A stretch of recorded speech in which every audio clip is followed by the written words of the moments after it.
Welcome to this explainer. Today, I want you to imagine we're opening up a psychological case file. We are taking a deep dive into the drained, guarded, and wildly overactive mind. We're going to pull back the curtain on a phenomenon that so many of us experience, but honestly, very few of us actually understand. So let's dive right into this. If you've ever felt completely tapped out by the world around you, consider this your official briefing. It's a pretty bold question, right? I mean, you hear it all the time. I just hate people. It sounds harsh. It sounds extreme. But let's put that feeling under the microscope for a second. What if I told you that this intense aversion you're feeling isn't coming from a place of anger? It's not cruelty, and it's definitely not a lack of empathy. What if psychology tells us that what you're actually experiencing is a profound symptom of severe mental fatigue? Let's turn the page and look at the evidence. Chapter 1. The Social Exhaustion Case. Okay, we're starting our investigation by looking at the root causes. And wow, there is a stark contrast between perception and reality here. Think about what the world assumes when you withdraw. They see hate, anger, cruelty. But what does psychology actually say? Well, constant expectations to be the listener, to always be the helper, or just to force yourself to stay patient, it slowly but surely drains your mental energy. Over time, your brain literally begins to associate people with stress. So when you avoid people, you aren't being cruel. Your brain is just desperately initiating a much-needed form of rest. And that brings us to a really important concept, social burnout. Listen, this isn't just needing a quick nap. This is the psychological result of repeated social pressure, expectations, and, frankly, disappointment, leading to profound mental fatigue. When you are repeatedly disappointed by interactions, trusting people gets harder. Your mind essentially steps in and says, hey, let's lower our expectations to protect ourselves. It builds emotional distance so you can stay steady. It's a defense mechanism, plain and simple.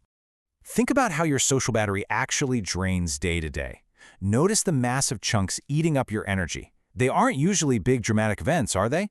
No, it's the static. It's the small talk. It's navigating fake behavior. It's the heavy weight of repeated expectations. By the time you get through all of that, look at the tiny sliver of energy you have left for yourself. This is exactly why solitude becomes a biological necessity. People who experience this need quiet just to calm their nervous system and regain their balance.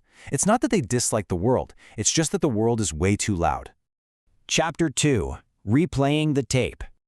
Let's shift our investigation to the switchboard of the mind. Because let's be real, when you finally get that solitude, your brain doesn't always just shut off, does it? If you've ever found yourself lying awake replaying a conversation from 3 days ago, you are looking at your own psychological profile. Psychology shows this habit is not random. It points to 6 rare traits: high self-awareness, strong emotional processing, intense sensitivity to social cues, a deep desire to improve communication, a strong memory for social events, and exceptionally high mental activity. Your mind is a fast-moving machine that simply doesn't stop just because the social interaction is over.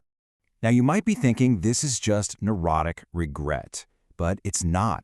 It builds into a very specific psychological sequence. First, you have the interaction. Then comes step 2, the mental replay. Your brain is reviewing what could have been said more clearly or differently. Then comes emotional processing, making sense of what you felt so deeply. And finally, growth and learning. You aren't torturing yourself here. You actually possess a growth-focused mindset that is diligently processing complex emotional data. So the absolutely crucial point to take away from this is, your brain treats conversations as highly important data. Emotionally meaningful moments are stored incredibly vividly. Because you have high mental activity, which, by the way, psychology links closely to intelligence and creativity, your brain just keeps working. It revisits the real, trying to decipher unspoken meanings, tone, and facial expressions. But as you can imagine, processing all this data behind the scenes is incredibly draining. Chapter 3. The Hyper-Awareness Instinct.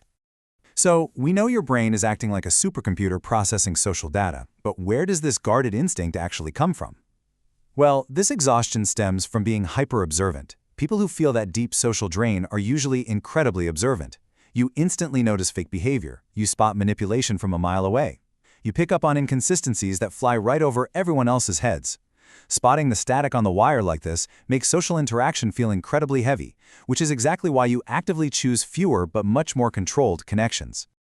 It is honestly fascinating to see how different brains operate in the exact same room. Typical people rely mostly on the words being spoken, missing all the subtle nuances. But hyper-aware individuals, often those who have survived tough experiences, they sense danger, they read rapid mood shifts, and they rely on pure instinct. It is razor sharp. You don't just listen to words, you read the energy of the entire room. And running that kind of advanced software all day? Yeah, no wonder your battery's totally empty.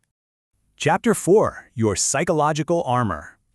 All right, let's pull out the final files of our investigation here. For many people, hyper-awareness and social exhaustion are directly tied to past hardships. Have you ever noticed that you stay incredibly calm when everything around you is falling apart? Psychology calls this stress inoculation. It means you can remain calm in chaos because your brain has already faced and survived severe pressure. When others are completely breaking down, you stay steady, not because you're cold or emotionless, but because your brain assesses the threat and literally says, hey, we've survived worse than this. It is a rare and powerful calmness. And right alongside that comes something called an internal locus of control. Because you've had to navigate difficult things, you have learned to find your strength and your validation from within. You don't rely on the outside world to tell you your worth.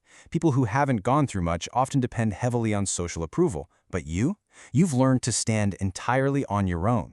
It's a rare kind of psychological freedom that actually makes small talk and fishing for external validation seem completely trivial. There is a really powerful truth to all of this. Pain teaches you something confidence never could. You don't need external approval to survive because your resilience wasn't built in comfort. It was forged in struggle. So your exhaustion is absolutely not a sign of weakness. It's a testament to how much weight you've had to carry and learn from. Psychologists actually have a specific term for this kind of evolution: post-traumatic growth. This is the stage where people become mentally stronger because of their challenges, not despite them. If you prefer solitude, if you constantly guard your energy, it is often a symptom of incredible endurance. You've learned how to survive, how to adapt, and how to rebuild when others would have just quit. Now, this brings up a massive misconception that we absolutely need to clear up right now.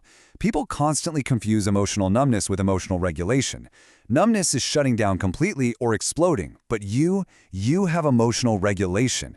Hard experiences didn't make you cold. You feel things incredibly deeply, perhaps deeper than most, but you manage those emotions to protect your own heart.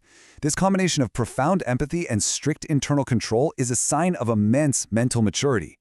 Case closed. The evolution of boundaries. As we wrap up this explainer, let's bring this entire psychological profile full circle.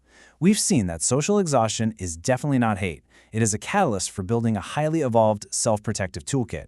And the really beautiful thing is that intense feeling of hating people is usually not permanent. It often develops when your boundaries have been crossed way too many times, but it softens once healthier limits are in place. You don't dislike humanity forever. You simply become radically more selective about who you allow into your space.